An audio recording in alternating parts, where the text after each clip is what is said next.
السلام علیکم۔ میری عمر اس وقت 17 سال تھی۔ میں گاؤں کے چودھری کے گھر میں کام کرتی تھی۔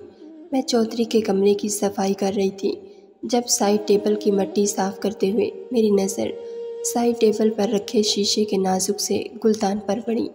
وہ بہت خوبصورت گلدان تھا جس میں گلاب کے پھول رکھے ہوئے تھے۔ میں نے صفائی والا کپڑا سائڈ پر رکھا اور وہ شیشے کا نازک گلدان پکڑ کر دیکھنے لگی۔ ہم غریب سے لوگ تھے، ایسی قیمتی چیزیں بس دور سے ہی دیکھ سکتے تھے۔ مجھے شیشے کے خوبصورت اور نازک گلدان اور اس میں سجے پھول شروع سے ہی بہت بھاتے تھے۔ میں ابھی اس گلدان کو دیکھ ہی رہی تھی کہ اچانک سے کمرے کا دروازہ کھلا تھا۔ میں ڈر کے مارے ایسے چونکی کہ وہ گلدان میرے ہاتھ سے گر کر ٹوٹ گیا۔ سامنے چودھری صاحب کھڑے تھے۔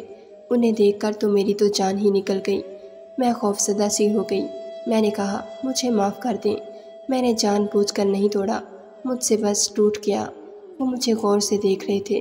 انہوں نے اپنے کمرے کا دروازہ بند کیا اور دھیرے دھیرے چلتے ہوئے میرے پاس آ گئے۔ کہنے لگے، یہ کیا کیا تم نے نالائق لڑکی؟ جو درائن نے دبئی سے منگوایا تھا وہ تو تمہیں اب نہیں چھوڑیں گی۔ یہ سن کر تو میرے رہے سہے اوسان بھی خطا ہو گئے تھے۔ میں نے کہا، صاحب جی، آپ میری تنخواہ سے پیسے کاٹ لینا لیکن بیگم صاحبہ سے کچھ نہ کہنا، وہ مجھے ماریں گی۔ چودھرائن بہت غصے والی اور سخت مزاج خاتون تھی۔ ایک گلاس بھی ٹوٹ جانے پر بہت مارتی تھی، اور یہ تو پھر اس کا چہیتا گلدان تھا۔ وہ چودھری کہنے لگا، لاکھوں میں قیمت ہے اس کی، لڑکی تیری تنخواہ سے کچھ نہیں ہوگا۔ اب جلدی سے اس گلدان کی قیمت کا بندوبست کر، ورنہ میری بیوی تمہیں مار مار کر جان سے ہی مار ڈالے گی۔ چودھری کی باتیں میری جان نکال رہی تھیں۔ میں نے اپنے کانوں سے اپنی محرومہ ماں کی آخری نشانی کی سونے کے ٹاپس اتار کر اس چودھری کے پاس میں رکھوا دیے۔ میرے پاس بس یہی ہیں، اسے بیچ کر اپنا نقصان پورا کر لو۔ اس نے وہ چھوٹے سے ٹاپس ہاتھ میں پکڑے اور غور سے دیکھنے لگا، پھر مجھے تھما دیے۔ کہنے لگا، میں تمہاری کوئی مدد نہیں کر سکتا، اس لیے یہ پکڑو اور خود ہی اپنی بیگم صاحبہ کو دے دینا۔ میں رونے لگی۔ مجھے پتا تھا کہ وہ عورت مجھے نہیں چھوڑے گی۔ ابھی تو وہ چند گھنٹوں کے لیے اپنے میکے گئی تھی، لیکن واپس آتے ہی وہ مجھے بہت مارتی۔ میرے رونے اور منت کرنے پر وہ چودھری کمین کی سی مسکراہٹ لیے بولا۔ کہنے لگا، اگر میں تمہاری بیگم صاحبہ سے کہوں تو تم بچ سکتی ہو، لیکن میری ایک شرط ہے۔ چودھری کی بات سن کر میرے آنسو پونچھ لیے کہ شکر ہے کہ وہ میری مدد کرے گا، لیکن مجھے نہیں پتا تھا وہ ایسا بھی کہہ سکتا ہے۔ اس کی شرط نے میرے ہوش اڑا دیے تھے۔ میں نے تنفر سے اسے دیکھا۔ میں نے کہا، تمہیں شرم نہیں آتی؟ میں تمہاری بیٹی سے بھی چھوٹی ہوں۔ وہ مجھ سے گناہ کرنے کو کہہ رہا تھا۔ میری بات سن کر اس کو مجھ پر تاؤ آنے لگا۔ کہنے لگا، بکو مت، میری بیٹی کا نام دوبارہ لیا تو دیکھنا تمہارا حشر کیا کرتا ہوں۔ وہ ایک چودھری کی بیٹی ہے اور تم ایک کمی کمین اور شرابی باپ کی بیٹی ہو۔ تمہارے جیسی لڑکیاں تو پیدا ہی اپنے مالک کا دل بہلانے کے لیے ہوتی ہیں۔ یہ کہہ کر وہ اپنے کمرے کے دروازے کی جانب تیزی سے بڑھ گیا اور دروازے کی کنڈی لگا دی۔ میرا تو دل دہل کر رہ گیا، رنگ پھیکا سا پڑ گیا۔ گلدان کو بھول بھال مجھے اس وقت اپنی عزت کے لالے پڑ گئے تھے۔ شام گہری ہو رہی تھی، مجھے اپنے گھر جانا تھا۔ میں جلدی سے دروازے کی جانب بڑھی، لیکن چودھری کی کمین کی ہنسی سے مجھے یہ باور کروا رہی تھی کہ وہ میری واپسی کے دروازے بند کر چکا ہے۔ وہ جن نظروں سے مجھے دیکھ رہا تھا، مجھے اس کی نظریں اپنے وجود کے آر پار ہوتی محسوس ہو رہی تھیں۔ مجھے لگا تھا اس کی نظریں نہ ہوں، کوئی تیز دھار والا خنجر ہو جو میرے وجود کو کاٹ رہا ہو۔ میرے وجود میں سنسناہٹ سی ہونے لگی تھی۔ میں نے کہا، میں بیگم صاحبہ کی مار کھا لوں گی لیکن یہ گناہ نہیں کروں گی، میرا راستہ چھوڑ دو۔ لیکن اس ہٹے کٹے چودھری نے مجھے بازو سے پکڑا اور زبردستی بیڈ پر لے جانے لگا۔ میں دبلی پتلی سی تھی، پھر غربت کہاں ہم جیسی لڑکیوں کو پھلنے پھولنے دیتی ہے۔ میں اسے اپنا آپ چھڑوا رہی تھی، لیکن میں کہاں اس شخص کا مقابلہ کر سکتی تھی۔ اس نے بے دردی سے مجھے اپنے بیڈ پر پٹکا تھا، میرا دوپٹہ اتار کر دور پھینکا۔ اس کی آنکھوں میں حوس کی چمک تھی، چہرے پر خباثت بھری ہنسی تھی۔ میں نے اپنے آپ کو بچانے کے لیے چلانے لگی کہ شاید باہر سے کوئی ملازم ہی اندر آ جائے، کیونکہ اس کی بیوی بچے تو میکے جا چکے تھے، گھر پر صرف ملازمین تھے۔ لیکن میرے چلانے پر وہ چودھری اور بھی زور سے ہنسنے لگا۔ کہنے لگا، تم پر تو میری کب سے نظر تھی، جب جب تمہیں دیکھتا تھا میرے اندر آگ سی بھڑک اٹھتی تھی، لیکن کم وقت میری بیوی بہت تیز ہے، مجھے ہلنے تک نہیں دیتی تھی۔ اس لیے آج تو میں پورے انتظام کر کے آیا ہوں۔ سب ملازمین اپنے گھروں کو جا چکے ہیں اور جو یہاں مستقل رہتے ہیں ان میں سے کافی کو میں چھٹی دے دی ہے، اور جو یہاں ہیں وہ میرے وفادار ہیں۔ تم چاہے چلا چلا کر اپنا گلا خراب کر لو، تمہاری پکار اس حویلی میں سننے والا کوئی نہیں ہے۔ یہ سن کر میں بھی وسیع سے رونے لگی تھی۔ میں نے اس چودھری کے سامنے ہاتھ جوڑے کہ وہ مجھے برباد نہ کرے، لیکن وہ بے حس شخص تھا میرے قریب آنے لگا۔ اس سے پہلے کہ وہ میری عزت پامال کرتا، بیڈ کی دوسری جانب ویسا ہی کانچ کا گلدان رکھا تھا جیسا کہ مجھ سے ٹوٹ چکا تھا۔ میں نے وہی گلدان پکڑا اور اس چودھری کے سر پر مار ڈالا۔ وہ اپنا سر پکڑ کر بیٹھ گیا۔ میں پھرتی دکھاتے ہوئے کمرے سے باہر نکل گئی۔ میرا دوپٹہ کمرے میں ہی تھا، لیکن مجھے کسی بات کی ہوش نہ تھی۔ حویلی کا اندرونی حصہ بالکل خالی تھا۔ اس سے پہلے کہ وہ چودھری بھوکے کتے کی طرح مجھے ڈھونڈنے کی کوشش کرتا، میں نے تیزی سے بھاگتے ہوئے لاؤنج کا دروازہ کھولا اور باہر نکل گئی۔ گیٹ پر ایک نوجوان سا چوکیدار تھا۔ مجھے یوں بدحواسی سے بھاگتے ہوئے گیٹ کے پاس پہنچتے دیکھ کر وجہ پوچھنے لگا۔ میں نے اس کے سامنے بھی ہاتھ جوڑے اور کہا، میری مدد کرو، یہ چودھری مجھے برباد کر دے گا۔ اس نوجوان کو مجھ پر رحم آ گیا۔ اس نے دروازہ کھول دیا۔ اس وقت اس وسیع و عریض لان میں کوئی نہ تھا، اور وہ بڑی محتاط نظروں سے دیکھ رہا تھا کہ کوئی اسے مجھے بھگاتے ہوئے نہ دیکھ لے، اور اپنے اوپر لی ہوئی کالی کرم شال مجھے دے دی۔ کہنے لگا، اس وقت سب لوگ کھانا کھا رہے ہیں، اس لیے جلدی سے نکل جاؤ، اور حویلی کے برابر گھنا درخت ہے، تم وہاں چھپ جاؤ۔ اگر بھاگو گی تو پکڑی جاؤ گی۔ میری ڈیوٹی ختم ہونے والی ہے، جیسے ہی میں یہاں سے نکلوں گا تمہیں بحفاظت تمہارے گھر پہنچا دوں گا۔ اس نے مجھ سے جلد بازی اور آہستہ سے کہا۔ اس وقت میں جس قدر گھبرائی ہوئی تھی، میری اپنی عقل بالکل کام نہیں کر رہی تھی۔ میں فوراً سے دروازے سے باہر نکل گئی۔ اس نوجوان نے فوراً سے دروازہ بند کر لیا تھا تاکہ کسی کو یہ نہ پتہ لگے کہ اس نے مجھے بھگایا ہے۔ میں حویلی کے برابر بنے گھنے درخت کے بیچ میں گھس کر بیٹھ گئی۔ کچھ دیر بعد ہی مجھے اس چودھری کی آوازیں سنائی دینے لگیں۔ وہ شاہی چوکیدار نوجوان سے میرے ہی بارے میں پوچھ رہا تھا، لیکن وہ صاف مکر گیا۔ کہنے لگا، میں نے تو یہاں کسی لڑکی کو آتے نہیں دیکھا صاحب جی، ورنہ آپ کی اجازت کے بغیر جانے نہ دیتا۔ پھر حویلی کا بڑا گیٹ کھلا، اس میں سے ایک جیپ نکلی جس پر وہ چودھری بیٹھا تھا۔ وہ نوجوان اس چودھری کی گاڑی کے پاس جا کر پوچھنے لگا، صاحب جی، میں کل سے ڈیوٹی دے رہا ہوں، مجھے ابھی چھٹی چاہیے۔ اس نوجوان نے بڑی لجاجت سے اس چودھری سے اجازت مانگی تھی۔ اس وقت وہ چودھری شاید مجھے ڈھونڈنے کی عجلت میں تھا، اس لیے کہنے لگا، تم جاؤ، لیکن پہلے کوارٹر سے پرانے چوکیدار کو کہو کہ وہ مین گیٹ پر ڈیوٹی دے۔ وہ نوجوان اس بات میں سر ہلانے لگا اور اندر چلا گیا۔ وہ چودھری تیزی سے دھواں مٹی اڑاتے ہوئے اپنی گاڑی بھگا لے گیا۔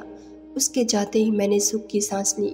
کچھ ہی دیر میں وہ نوجوان باہر آیا، میرے درخت کے پاس پہنچ کر کہنے لگا، لڑکی، اب تم خطرے سے باہر ہو، باہر نکل آؤ۔ میں باہر آ گئی۔ میں نے اسے تشکر بھری نگاہ سے دیکھا۔ وہ مجھے کہنے لگا کہ شال سے اپنا چہرہ چھپا لو۔ میں نے جلدی سے اپنا چہرہ چھپا لیا۔ وہ مجھے جنگل کی جانب لے جانے لگا۔ مجھے نہ جانے کیوں خوف سا محسوس ہوا کہ یہ شخص بھی کہیں مجھے جنگل میں لے جا کر مجھے برباد نہ کر دے۔ میں نے کہا، تم مجھے سڑک کے راستے سے میرے گھر چھوڑ دو۔ میری بات سن کر کہنے لگا، تم کیا سمجھتی ہو، وہ چودھری تمہاری جان یوں ہی چھوڑ دے گا؟ وہ تمہیں سڑکوں پر ہی ڈھونڈنے نکلا ہے۔ اگر میں تمہیں یہاں سے لے کر جاؤں گا تو تمہارے ساتھ ساتھ میں بھی پھنس جاؤں گا۔ اس نوجوان کی بات تو ٹھیک تھی، لیکن اپنے دل کا کیا کرتی؟ ابھی ابھی ایک مرد کی ہوس شدہ نظروں کو دیکھ کر آئی تھی، بامشکل اس کے ناپاک ارادوں سے بچ کر آئی تھی، پھر کیسے کسی دوسرے مرد پر بھروسہ کرتی؟ میں اس وقت اسی شش و فن میں مبتلا تھی کہ کروں تو کیا کروں۔ وہ نوجوان شاید میری پریشانی سمجھ گیا تھا، کہنے لگا، تمہیں اپنی چادر دی ہے لڑکی، اور ہم غریب مردوں کی چادر ہماری غیرت ہوتی ہے، بے فکر رہو، تمہیں بحفاظت تمہارے گھر پہنچا دوں گا۔ یہ کہہ کر وہ جنگل کی طرف چلا گیا۔ مجھے اس کی بات سن کر کچھ تسلی سی ہوئی تھی۔ میں اس کے پیچھے لپکی تھی۔ وہ تیز قدموں سے چل رہا تھا۔ وہ ایک مرد تھا۔ اس کی رفتار کے ساتھ میں چاہ کر بھی مقابلہ نہیں کر پا رہی تھی۔ ابھی 10 منٹ ہی ہوئے تھے کہ میں ہانپ چکی تھی۔ میں نے پھولے ہوئے سانس سے اسے پکارا کہ تم کچھ آہستہ چلو، میں اتنا تیز نہیں چل سکتی۔ میری بات سن کر اس نے پیچھے پلٹ کر مجھے دیکھا، پھر کہنے لگا، ابھی کچھ ہی دیر میں جب تم چودھری کو ملو گی نہیں تو اس کے وفادار ملازم اور کتے تمہیں اسی جنگل میں ڈھونڈنے آئیں گے۔ اگر تمہیں چہل قدمی ہی کرنی ہے تو بنتی رہو، چودھری کے کتوں کا نوالا میرا کیا ہے۔ اس نوجوان نے جو نقشہ میرے سامنے کھینچا تھا، میں تیزی سے قدم بڑھا کر اس کے ساتھ چلنے لگی، لیکن ابھی ہمیں چلتے ہوئے کچھ ہی دیر ہوئی تھی جب کتوں کے بھونکنے کی آوازیں آنے لگیں۔ میرا دل خوف سے کانپا تھا کہ اب میں نہیں بچوں گی۔ اس نوجوان نے بے ساختہ پیچھے پلٹ کر دیکھا۔ تیز ٹارچ لائٹس کی روشنی دیکھ کر وہ بھی کچھ گھبرا سا گیا تھا۔ اس نے میرا ہاتھ پکڑا اور دائیں جانب مجھے لے کر بھاگنے لگا۔ مجھے لگا میں کسی تیز رفتار چیز کے ساتھ چلنے پر مجبور ہوں۔ 15 منٹ بعد وہ مجھے ایک درخت کے پاس لے جا کر رکا تھا۔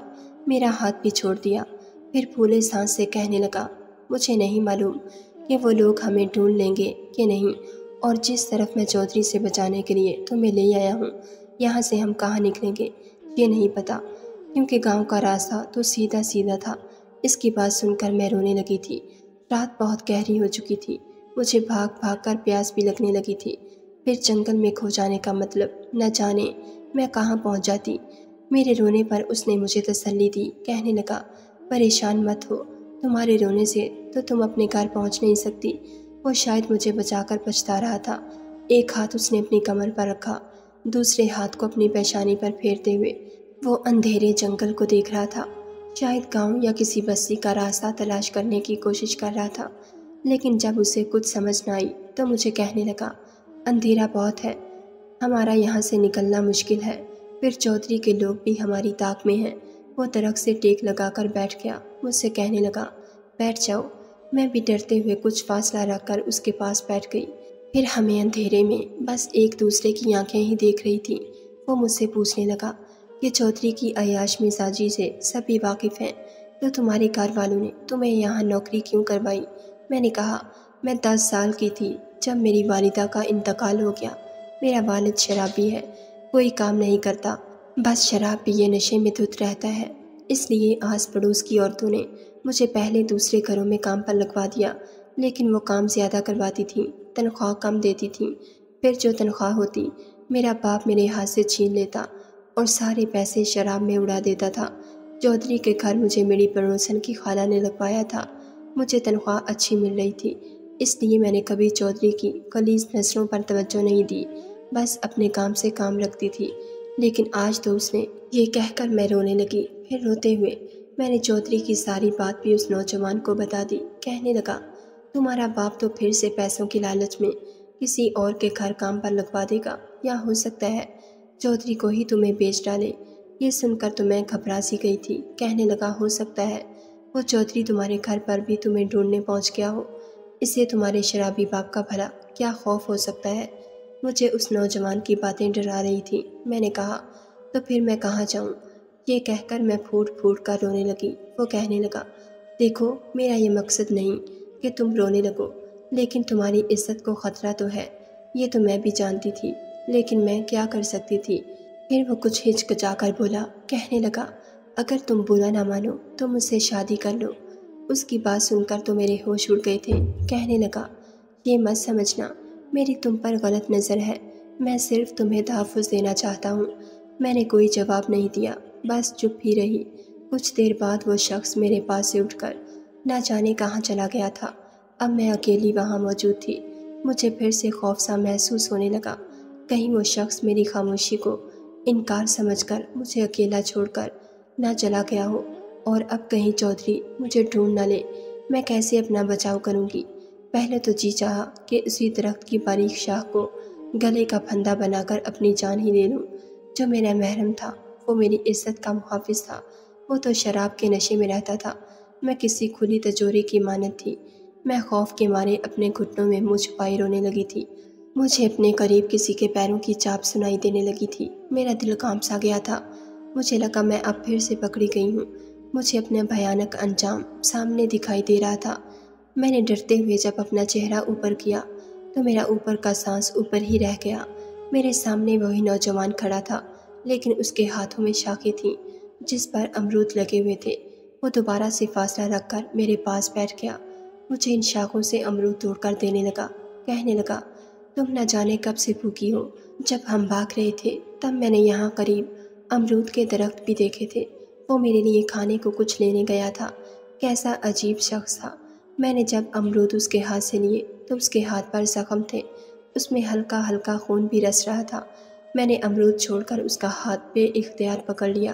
تمہارے یہ زخم کیسے ہو گیا؟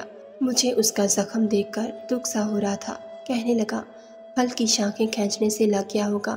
مدافعانہ انداز سے یہ کہہ کر اس نے اپنا ہاتھ میرے ہاتھ سے چھڑوا لیا اور امرود کھانے لگا۔ بھوک تو مجھے بھی بہت لگی تھی، میں بھی امرود کھانے لگی۔ وہ کہنے لگا میں زبردستی کا قائل نہیں ہوں، یہ مت سمجھنا کہ تم مجھ سے شادی کے لیے رضامند نہیں تو تمہاری مدد بھی نہیں کروں گا۔ میں نے زبان کی ہے تو تمہیں لازمی تمہارے گھر پہنچا دوں گا۔ میں نے کہا مجھے تم سے شادی پر کوئی اعتراض نہیں، تو مجھے میرے ابا سے مانگ لینا۔ اس کے بعد اس نے مجھ سے اس موضوع پر کوئی بات نہیں کی۔ وہ مجھ سے کہنے لگا کہ تم اسی درخت سے ٹیک لگا کر سو جاؤ، اندھیرے میں سفر کرنے کا کوئی فائدہ نہیں، دن چڑھے سارے راستے صاف نظر آ جائیں گے۔ میں تک بھی پہنچ چکی تھی، اس لیے اسی درخت سے سر ٹکائے آنکھیں بند کر لیں۔ وہ پوری رات جاگ کر میری حفاظت کرتا رہا۔ جب صبح ہلکی ہلکی روشنی پھیلی تو ہم 1 گھنٹے کی مسافت کے بعد ہی گاؤں پہنچ گئے تھے۔ اپنے گھر کے پاس جا کر تو میری جان ہی نکل گئی۔ میرے گھر کا دروازہ کھلا ہوا تھا، اندر میرا باپ چارپائی سے نیچے گرا ہوا رو رہا تھا، گھر کا سارا سامان الٹ پلٹ تھا۔ میرے باپ نے بتایا کہ چودھری ہمارے گھر آیا تھا، اس کا سر پھٹ چکا تھا، اس لیے بہت غصے میں تھا، مجھے ڈھونڈ رہا تھا کہ وہ اب مجھے نہیں چھوڑے گا۔ وہ نوجوان بھی اندر داخل ہو گیا۔ گھر کی حالت دیکھ کر میں تو اور بھی ڈر گئی تھی کہ اگر وہ شخص واپس لوٹ آیا تو میرا نہ جانے کیا حشر کرے گا۔ اس نوجوان نے میرے والد سے کہا کہ وہ مجھ سے نکاح کرنا چاہتا ہے اور وہ میری حفاظت بھی کرے گا۔ میرے والد مان گئے، میں بھی خوش ہو گئی تھی۔ وہ کہنے لگا کہ وہ رات کو اپنے گھر والوں کے ساتھ آئے گا۔ رات کو اس چودھری نے بھی آنے کی دھمکی دی تھی۔ میں رات کو ایک صاف ستھرا لباس پہن کر بیٹھ گئی۔ مجھے اس نوجوان کا بے صبری سے انتظار تھا، کچھ میں ڈر بھی رہی تھی کہ کہیں وہ چودھری نہ پہنچ جائے۔ میرے والد کو بھی یہی ڈر تھا۔ جیسے جیسے وقت گزر رہا تھا میرے دل کی دھڑکنیں تیز رفتاری سے چل رہی تھیں۔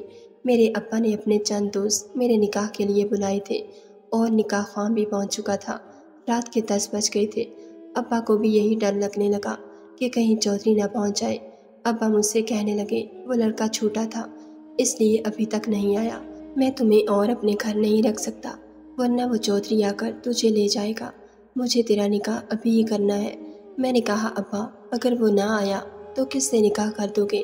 ابا کہنے لگے جو بھی راضی ہو جائے۔ میرا دل ٹوٹ سا چکا تھا، مجھے بھی یہی لگا کہ وہ میری بے بسی کا مذاق اڑا رہا تھا، ورنہ 8 بجے کا اس نے وقت دیا تھا، اگر وعدے کا پکا ہوتا تو اب تک آ چکا ہوتا، میں اس کا انتظار اور بھی کر لیتی، لیکن مجھے بھی یہی خوف لاحق تھا کہ کہیں وہ چودھری نہ آ جائے۔ ابا نے باہر آئی چند مردوں میں سے ایک کے ساتھ میرا نکاح کر دیا۔ میں گھونگھٹ نکالے ایک ایسے شخص کے ساتھ رخصت ہو گئی جسے خود بھی کچھ دیر پہلے یہ نہیں پتا تھا کہ وہ مجھ سے شادی کرے گا۔ میرا ذہن اب بھی اس نوجوان کے بارے میں سوچ رہا تھا، اس نے کیوں مجھ سے کہا تھا کہ مجھ سے شادی کرنا چاہتا ہے جب اپنا قول ہی نبھا نہیں سکتا تھا۔ میں نہ جانے کیوں آنسو بہا رہی تھی۔ مجھے اس شخص سے محبت نہیں تھی، لیکن پھر بھی مجھے لگا تھا کہ وہ اپنے قول کا پکا ہے، لیکن میں شاید غلط تھی۔ میں کب اپنے سسرال پہنچی تو ایک ہنگامہ سمجھ گیا۔ ظاہر ہے اچانک سے شادی ہونے پر گھر والوں کا رویہ تو ایسا ہی ہونا تھا۔ وہاں جا کر جو انکشاف مجھ پر کھلا میری تو روح ہی فنا ہو گئی۔ وہ شخص ایک 60 سالہ بڈھا شخص تھا۔ اس کی بیوی تو اپنا سینہ ہی پیٹنے لگی، کہنے لگی بچے جوان ہیں اور تو بیٹی سے چھوٹی عمر کی لڑکی بیاہ کر لے آیا ہے، تجھے ذرا شرم اور غیرت نہ آئی؟ وہ کہنے لگا مجھے کیا پتا تھا، میں اس لڑکی کے نکاح پر گیا تھا، اس کے باپ سے میری اچھی سلام دعا تھی، لیکن اس لڑکی کی بارات ہی نہ پہنچی۔ اس کا باپ تو سر پکڑ کر رونے لگا کہ میری بیٹی کی عزت رکھ لو، اس لیے مجھے اس پر ترس آ گیا، میں نے نکاح کر لیا۔ اس شخص نے میرے ساتھ نیکی کی تھی، لیکن میرا جی چاہا یہاں سے بھی بھاگ جاؤں اور کسی نہر میں کود کر اپنی جان دے دوں۔ میں کیسے یہاں زندگی گزار سکتی تھی ایک بوڑھے شخص کے ساتھ، اس پر اس کی بیوی جو ابھی سے بین ڈال رہی تھی، مجھے کہاں برداشت کرے گی۔ مجھے وہ شخص اپنے کمرے میں لے گیا